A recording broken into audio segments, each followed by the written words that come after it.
whether you happen to count with the 5,779 years of Jewish mythical reckoning or the 4.5 billion years of scientific reckoning, today we Jews celebrate the birthday of the world. The mystics teach us that God's act of creation, though, was never fully complete, never totally completed. Something was left a bit broken. Something was unfinished.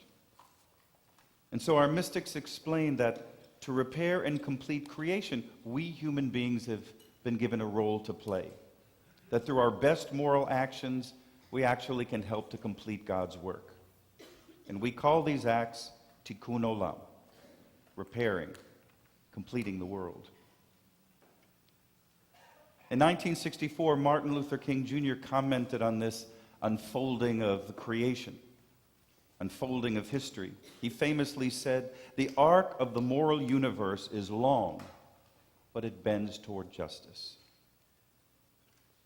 Today I want to share with you 3 broken places in this creation that need our help. Our acts of tikkun olam. Places we can help to bend the arc of the moral universe towards justice. The first broken place. It was February of 1972. I was one of 150 enthralled teenagers sitting on the floor of a rec room at a camp in Connecticut. And speaking to us was Deborah Lipstadt, who was our regional youth director, who had just returned from a harrowing and secret mission to the Soviet Union. It was 1972. She was not yet Professor Deborah Lipstadt, the renowned Holocaust scholar. She was grad student Debbie. She was youth group advisor Debbie. And we 16-year-olds were spellbound with the idea that our Debbie had just come back from a truly frightening and clandestine mission on behalf of the Jewish people. She had traveled to the USSR to visit refuseniks. For those kids in the room, refuseniks are Jews who were denied permission to emigrate by the authorities.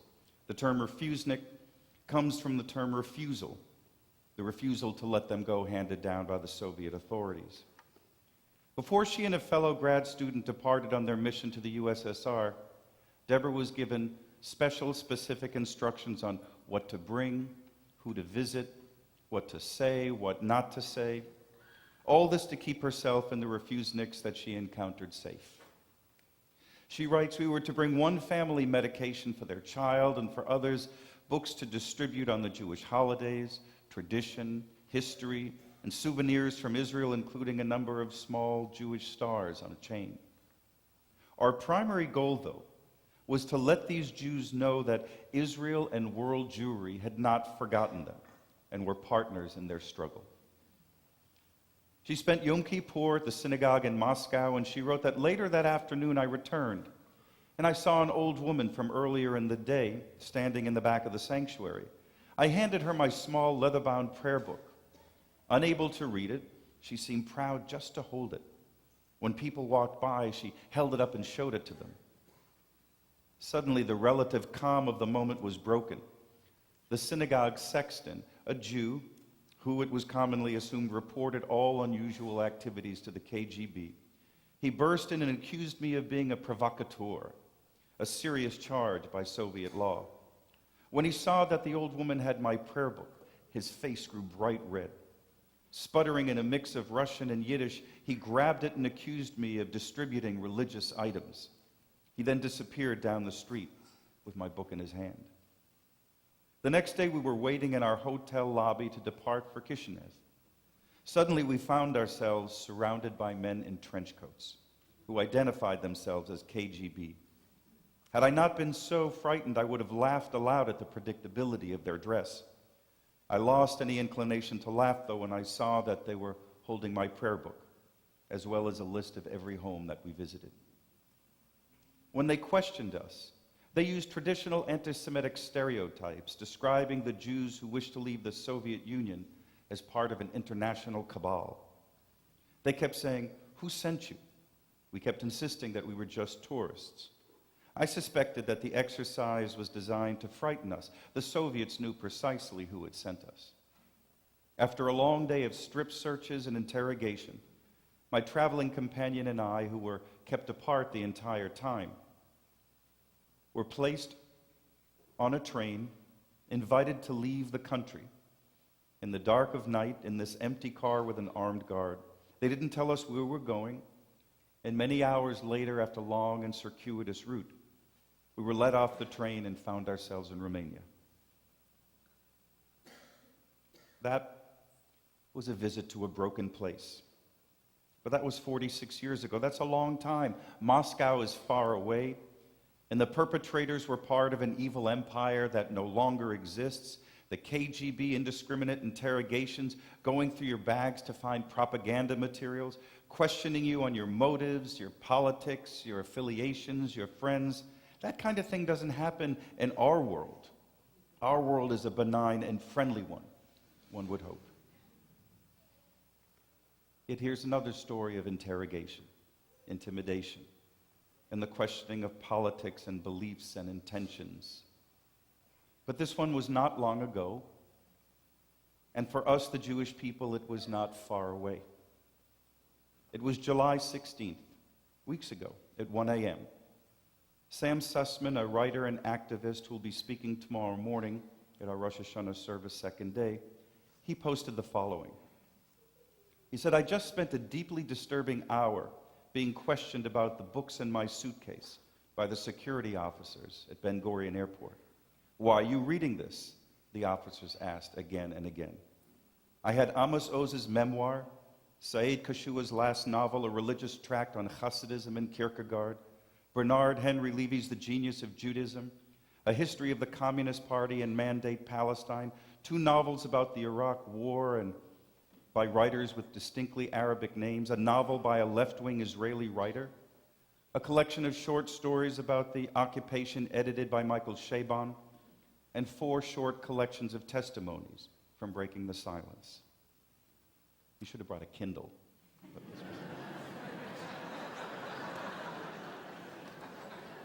He's very strong. For a full hour, the security guards held up one book after the other. Why are you reading this? Where did you get this? What is this about? Tell me again, why do you want to read this? You know Breaking the Silence is against Israel. You know Breaking the Silence opposes the army. Who told you to read this? After a full search of my suitcase, the security officers found the business card of the director of B'Tselem. Why do you have this? You know B'Tselem?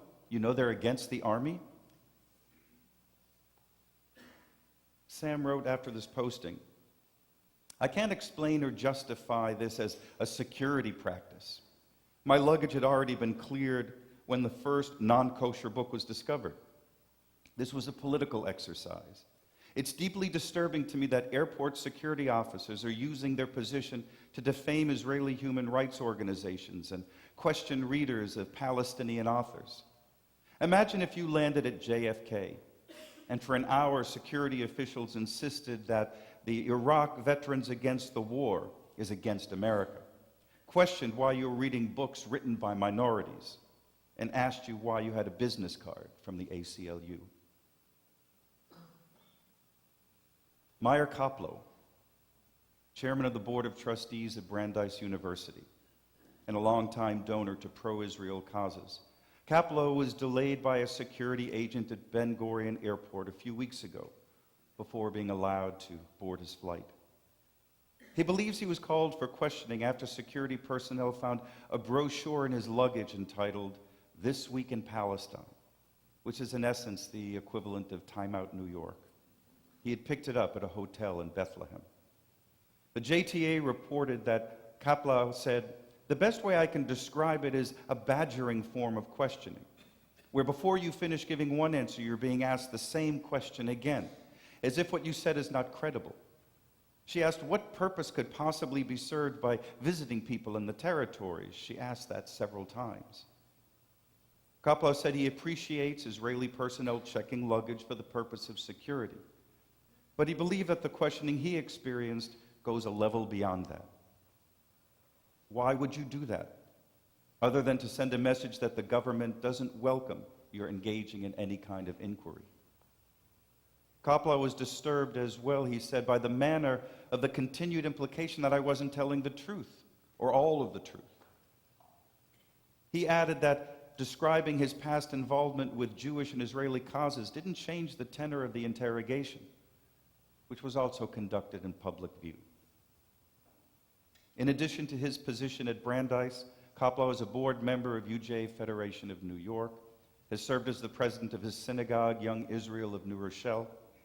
He told the reporter that he'd given millions of dollars to Israeli causes. He said, the most disturbing question that she asked me, and she asked me this more than once, was what was I going to do with the information I had learned in the territories? And I thought, what business is it of security at departure as to what I'm thinking or what I might say? Something is broken again in our universe when a long ago interrogation by the KGB in Moscow has even the slightest resemblance to the questioning of passengers at Ben Gurion Airport. A second broken place, destroying families. A broken place in the history of Australia is a government program in which children were stolen from their parents. They were taught to reject their indigenous heritage and forced to adopt white culture. Their names were often changed and they were forbidden from speaking their traditional languages. Official Australian estimates are that in certain regions between 1 in 10 and 1 in 3 indigenous Australian children were forcibly taken from their families and communities between 1910 and 1970.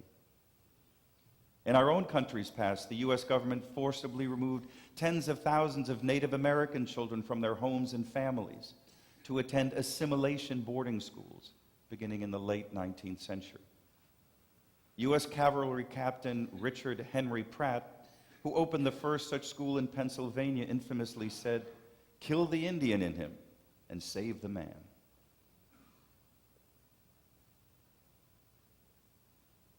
From this past June, a young Honduran woman named Miriam gathered her 18-month-old son into her arms and walked across the bridge between Mexico and Brownsville, Texas, where she presented herself to the U.S. border guards to ask for asylum. Miriam and her son spent the night in a detention facility. The next day, officials told her to put her son into a car seat in the back of a government vehicle. Her hand shook as she buckled him in. The officials wouldn't tell her where they were taking him, only that she would not be allowed to go with him. As the car pulled away, she could see the baby looking back at her through the window, screaming. Immigrants' advocates offer wrenching accounts of how exactly federal authorities remove children from their moms and dads. On some occasions, kids are pulled sobbing from their parents' arms. We've seen this. On other occasions, agents have allegedly lied, saying, "We're just going to take your kids to have a bath," but they don't bring them back. The American Academy of Pediatrics recently published a letter noting that taking a child from a parent can do irreparable harm, disrupting a child's brain architecture and affecting his or her short-term health. And then there are the hundreds of children who, due to a fundamentally evil policy, bad planning, lost records, and ineptitude, will never be reunited with their families. I was in the kitchen and I heard a voice on the radio in the living room the other day, and this image stayed with me. The person said, "You know, when we go to the dry cleaners with a shirt, they make sure we get a receipt, that little claim ticket, that guarantees that of the thousands and thousands of shirts they'll process that week, that my shirt will get back to me." Hundreds of children were taken from their parents at our border without even a claim ticket. How broken is that? The third broken place. For most of our lives, at dark moments in our nation, we've been able to turn to our country's president of either party in the hope of hearing comforting and inspiring words that speak to our higher selves. 55 years ago, President Lyndon Johnson addressed the nation on the occasion of signing the 1964 Civil Rights Act. It was in the midst of a very difficult time. in our country's modern history. He said, Americans of every race and color have died in battle to protect our freedom. Americans of every race and color have worked to build a nation of widening opportunities. Now our generation of Americans has been called to continue the unending search for justice within our own borders. We believe that all men are created equal, yet many are denied equal treatment. We believe that all men have certain unalienable rights, yet many Americans do not enjoy these rights. We believe that all men are entitled to the blessings of liberty, yet millions are being deprived those blessings. Not because of their own failures, but because of the color of their skin. Our Constitution, the foundation of our republic, forbids it. The principles of our freedom forbid it. Morality forbids it. And the law I will sign tonight forbids it. With those words and those laws, LBJ did indeed place the non-insignificant weight of the American presidency firmly against that long arc of the moral universe. Following the racial violence and death in Charlottesville last August, 2 more U.S. presidents weighed in. Both Presidents Bush released a joint statement saying that America must always reject racial bigotry, anti-Semitism, and hatred in all forms. As we pray for Charlottesville, they said, we are all reminded of the fundamental truths recorded by that city's most prominent citizen in the Declaration of Independence. We are all created equal and endowed by our Creator with unalienable rights. We know these truths to be everlasting because we've seen the decency and greatness of our country. Voices of moral clarity. Alas, here is the third broken place. The response of our current president to the anti-Semites, the racists, the white supremacists, and neo-Nazis who gathered in Charlottesville. He said that counter-protesters deserve an equal amount of blame for the violence. He said, what about the alt-left that came charging at, as you say, at the alt-right? Do they have any semblance of guilt? I've condemned neo-Nazis, he said. I've condemned many different groups. But not all of those people were neo-Nazis, believe me. You had many people in that group, he said, other than neo-Nazis and white nationalists. The press has treated them absolutely unfairly. You also had some very fine people on both sides, he said. Former President Obama commented on that infamous moment on Friday when he asked, how hard could that be to just say Nazis are bad? What are we to do then during these dark times? What role can we play in Tikkun Olam, in the fixing of these broken places? Presidential historian John Meacham reminds us that we've been here before, and for the same reasons, fear, economic fear and fear of the other. He reminds us that the irrational fear of the emancipation of blacks and the immigration in the 1920s created a KKK that was quite powerful and quite public and dominant in its day.